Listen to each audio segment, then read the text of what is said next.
What's going on, everybody? Wanted to do a little update on the tank. This is actually the 6-month update here.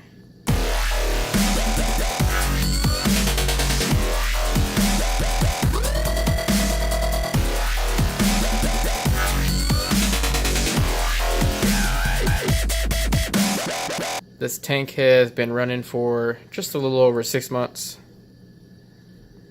I put this pot in here hoping that the clownfish would kind of stay in it and start doing a little breeding routine, or at least get into the habit of going in there and staying in there and all that good stuff, because they will be moved into my clownfish broodstock tank, my breeding tank that you saw me build on the last video.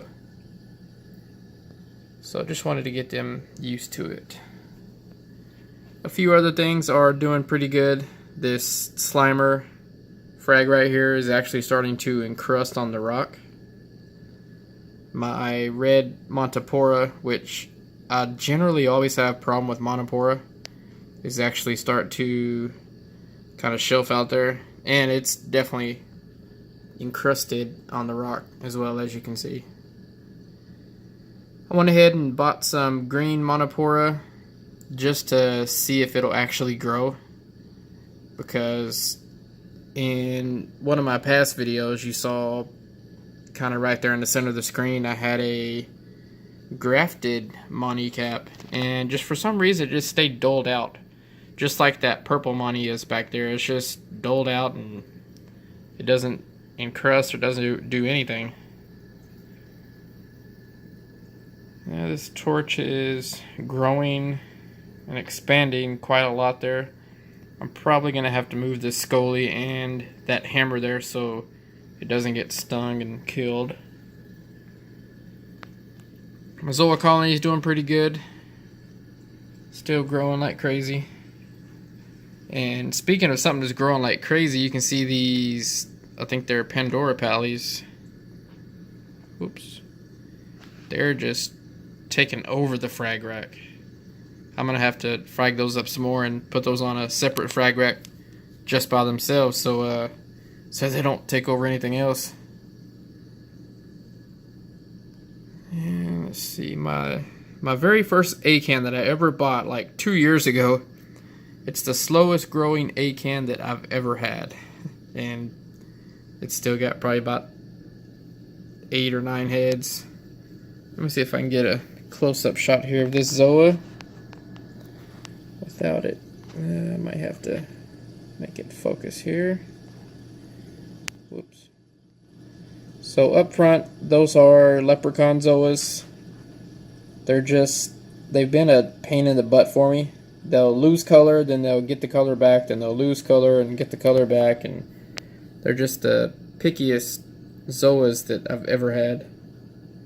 They were actually in my Pico tank at work, a little 2.6 gallon, and I went ahead and took them out of there and put them on the very bottom where the frag rack is, and they've colored up within a month or so. So everything, I've learned everything on the bottom, you know, you can put any type of frag, it's going to color up nicely, but anything on the top won't necessarily color up that good, but it will grow quite a bit faster.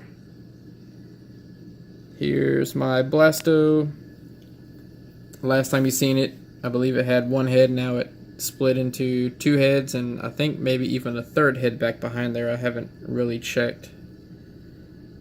Bright Rhodactis mushrooms doing good. My super bright hammer's there, and it's kind of out of focus there. Let's see if I can. There we go. Yeah, the way I got this camera set up, it's, you have to make it bright, then make it back to the dark color on the white balance to get it in focus. But there's some more Zoas. I had to pick these up at the Texas Coral Fest frag swap. And just another green Monty there. A hairy mushroom. Just a whole bunch of random Zoas there. And it's not really, let's see here, it's not the right color, but I've got the little orange film on my phone, so it's kind of not necessarily displaying the exact color of this. This is more like an orangish color. This is my Indo torch, and right there's my Aussie torch. The Aussie torch actually looks a little more orange, but yeah, these are some nice torches. And my Scolies. It's my 3-headed Scolie there. The war paint. Back to the frog spawns. I miss those. It's either pink or orange frog spawn. I just call it pink because that's what they sold it to me as, so I'll just keep it pink. This is a acro, one of the last acros that I have left from whenever my Triton, the SPS dominated Triton tank, whenever Triton didn't have their supplements and my tank crashed. That's one of the few remaining survivors there. It's a Reef Pets piece. I'm not exactly sure which one it is though.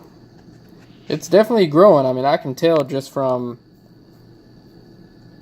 probably a month ago, it's putting out some long branches there. And that's a Garf Bonsai. It kind of goes colored and loses color and goes back colored up, and it's just a little finicky. My purple Blasto there, I think I got that for like 20 bucks. I can't even tell you how many heads it has on there. It's crazy. You can see back there I've got, now this red Monty back here is really shelving, but there's a red Monty and another green Monty. This toadstool leather basically came on the rock, so I thought, why take it off? I'm just going to leave it on there. So it's just kind of growing. It is what it is. Whoa. And there's just a side shot of all the coral so far. Let's see if I can zoom it in. There's my plate. It's more of a brown color with a green rim and like a rainbow mouth. This really cool mouth.